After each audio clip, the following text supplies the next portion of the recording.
Before the machinery of life truly began to whir, there was only a heavy, suffocating silence where the creator, Brahma, had failed twice before. The Sanakati Munis had breathed pure knowledge but refused to touch the world, while the Rudras, born of raw anger, chose only the path of destruction. The universe hung there, stagnant and still, a place lacking the will and the bondage necessary for life to actually move. It was only when the creator's own body split into two radiant halves that the darkness finally broke. That is quite the image to start with. It really sets the stakes, doesn't it? Yeah. The universe sort of holding its breath. It absolutely does. And welcome back, everyone, to the fourth installment of our Vishnu Purana deep dive. Right. If you're with us for the last deep dive, you'll know we left things in a bit of a crisis. Creation was hitting brick wall after brick wall. A series of failed experiments, really. We saw the initial obstacles. You had intellectual beings who were too detached, and then emotional beings who were far too volatile. Exactly. But today, we're moving past the failures. Today is about the solution. And what a solution it is. Our mission today is to explore the genesis of the first couple. We're talking about Swayambhuva Manu and Shatarupa. But, and I want to be very clear here, if you're just expecting a dry, ancient family tree, a list of hard-to-pronounce names, you're in for a surprise. Not at all. That would be completely missing the point. This is an investigation into the moral architecture of society. It's about the psychological foundations of why we are the way we are. It's essentially the blueprint for human existence. What we're looking at in these sources isn't just biology, it's philosophy, but it's wrapped in a narrative. The story of a family to explain consciousness itself. That's it. So let's unpack this. We have Brahma, the creator. He's anxious. The source says you can see lines of worry on his face because the universe is just stuck. Nothing is moving. The Sanakati Munis are meditating, the Rudras are roaring, but there's no actual society. And then he splits himself. Yes. And this is a critical distinction from other creation myths people might be familiar with. In so many traditions, the first humans are created externally. Molded from clay or dust, something like that. Exactly, as separate entities. But here, the Vishnu Purana is very, very specific. They emerged from his own body. Right. From his right side comes the male, Swayambhuva Manu, and from the left, the female, Shatarupa. Swayambhuva Manu and Shatarupa. Let's make sure we give those names the weight they deserve. Swayambhuva Manu. And Shatarupa. And the implication here is immediate, isn't it? If they come from the right and left sides of the same being. Then the masculine and the feminine aren't two separate things fighting for dominance. They are two poles of the same original energy. It's that Advaita principle, the ultimate non-dualistic perspective. It is. It suggests that consciousness, for it to function in this reality, needs polarity. You need the observer and the observed, the force and the field. Swayambhuva Manu and Shatarupa. They are that split. The split that allows the drama of life to actually begin. You can't have a play with only one actor, after all. And begin it does. This marks the start of what the texts call Mythuna Shrishti. Creation through union, or, reproduction. Finally, biology enters the chat. And they don't waste any time. They have a lineage almost immediately. They do. 2 sons, Priyavrata and Uttanapada, and 3 daughters, Akuti, Prasuti, and Devahuti. Now, this is usually the part in ancient texts where people's eyes start to glaze over. Person A begat person B. It can feel like data entry from 5,000 years ago. I know the feeling. But you've marked this section in our notes as the core insight. So why is this specific lineage so important? Because of what happens next. The daughters are married off to the Prajapatis, the progenitors of mankind. Right. Akuti to Ruchi, Devahuti to Kardama, and Prasuti to Daksha. Yeah, exactly. But if we zoom in on the lineage of Daksha and Prasuti, that is where the aha moment is hiding. Okay, looking at the source here, Daksha and Prasuti had 24 daughters. 24. A very busy household, I imagine. But look at these names. The source lists them out, and this is where it gets really interesting. We have names like Shraddha, Lakshmi, Dhriti, Tushti, Pushti, Meda, Laja, and Shanti. Do those sound like just random names to you? Well, no. I mean, Shraddha, that's faith or conviction. Correct. Lakshmi is prosperity. Dhriti is restraint, fortitude. And Shanti is peace. Exactly. And Metta is intellect. Tushti is contentment. Laja is modesty. You see what's happening. The Vishnu Purana is doing something incredibly sophisticated. It's not just about making more people. It's about the expansion of virtues. That is. Man. Wow. Okay. So these daughters, they aren't just figures in a myth. They're personifications. They are living principles. The text is arguing that you cannot actually have a human civilization unless these specific qualities are born into it. It's the definition of humanity. So if a society grows in population, you have billions of people, massive cities, but that society lacks shraddha, faith, or lacks shanti, peace. Or lacks striti, Right. restraint, then it isn't a human civilization at all. What is it then? Just a biological colony? The source is quite blunt.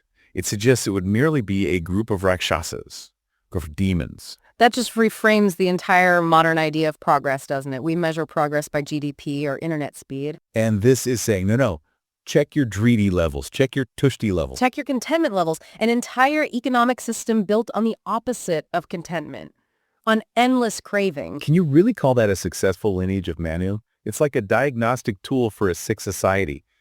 Patient presents with high GDP but zero shanti. It's brilliant. It connects the internal state of the citizen to the external state of the world. And there's one specific virtue in that list, one granddaughter, that I think is the most critical for us right now. Driti. Restraint. It translates to firmness of mind or restraint. It's the ability to hold back, to not consume everything just because you can. Which brings us rather uncomfortably to the present day. The mirror moment. Yes. We're recording this referencing the date, Saturday, February 14th, 2026, and the source draws a direct line from these ancient genealogies to the central psychological trap of our era. Entitlement. It's a heavy word, we throw it around a lot, but the Purana uses it in a cosmic sense. It's the accurate word. The source asks us to look at how we view our technology or resources.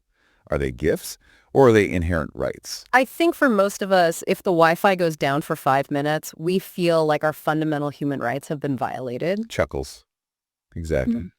But the analogy in the source is even more striking. It's about the difference between a manager and an owner. This was brilliant. I want to spend a moment here. Break that down for us. Well, think of a manager in a company.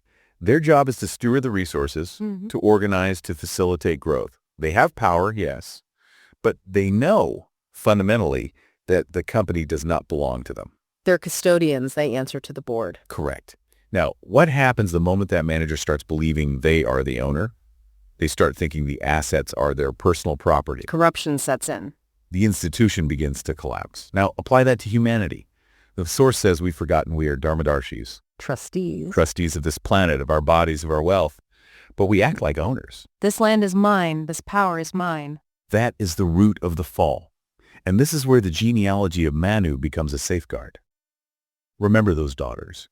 Remember driti. Restraint. And remember gratitude, which is often paired with these virtues. The source points out that in the Puranas, the difference between the devas, the gods, and the asuras, the demons, it's often not about power. Both sides have immense power. Right. They both have super weapons and flying chariots. It's not a technology gap. No. The difference is that the devas lose their way when they forget gratitude. When they start displaying arrogance about their power, they fall. The asuras are defined by that entitlement, the belief that I deserve this because I am strong. Might makes right. Whereas the deva perspective, at its best, is might makes duty. It's fascinating that the antidote to so many of our modern crises might be in that list of Manu's granddaughters. We need more driti. We need to remember we're managers, not owners. And we need to realize that in the logic of the Purana, these aren't just abstract concepts. They are living energies. They are the grandmothers of civilization. You can't just evict them and expect the house to stand. There's another layer here I found really intriguing. As creation expands, we get these different groups, the devas, the pitcharas, the gandharvas. Yes, the universe gets crowded. But the source notes they're all children of Kashyapa. That's right, one of the great sages. He has children with Aditi, who become the devas, and he has children with Diti, who become the asuras. So wait, the gods and the demons? They share a father. They're half-brothers. They are essentially cousins. So all these epic wars, it's basically a family dispute. It is the archetypal cousin rivalry. The source suggests this is the root of all worldly conflict. It's never truly us versus them in some alien sense. It's always us versus us. That makes the conflict more tragic in a way. It does. And it reinforces the idea that the external battles are just reflections of internal states. If they are cousins, it means the capacity for divinity and the capacity for demonic entitlement exist within the same lineage. Within the same heart, really. Exactly. We all have the capacity to be the trustee or the owner. And speaking of that struggle, the source material gives us a massive tease for where we are going next. Oh, indeed. We are heading toward one of the most pivotal moments in the entire cosmic history. We've established the virtues, the lineage. The divas have their power. But as we just said, wealth brings arrogance. It does. And there is no better example of this than the king of gods himself, Indra. The man at the top, the CEO of the universe. He has everything. But in the next part of the saga, we're going to see how a single moment of arrogance, a slip in judgment over a flower, of all things, leads to catastrophe. A curse that bankrupts the heavens. Completely bankrupts them. All the wealth, all the splendor literally washes away into the ocean. The defining characteristic of the divas, their Lakshmi, their prosperity, just abandons them. And they're left helpless. Helpless, desperate, and aging. Which sets the stage for one of the most famous events in mythology, the Samudra Manthana, the churning of the ocean. Where they have to swallow their pride and work with their cousins, the Asuras, to get it all back. But that is a story for next time. I cannot wait for that one. It sounds like a cosmic heist movie where the good guys have to team up with the bad guys. With very high stakes. Well, we have covered a lot of ground today. From the silent void to the splitting of the creator and those 24 granddaughters who define what it means to be civilized. And hopefully we've held up a mirror to our own time. That shift from entitlement to gratitude, from owner to trustee, is something I think we can all take into our week. Absolutely. If we want a society of Shanti and Tushti, we have to be the ones to incubate those virtues. We can't just wait for them to be legislated. Well said. The lineage of Manu continues through us after all. If you enjoyed this analysis of truth and dharma, please do the usual things. Like, follow, and subscribe. It really does help us keep these deep dives coming. And keeps the journey of knowledge moving forward. Until next time, keep looking for the patterns. And remember who the real owner is. Take care, everyone.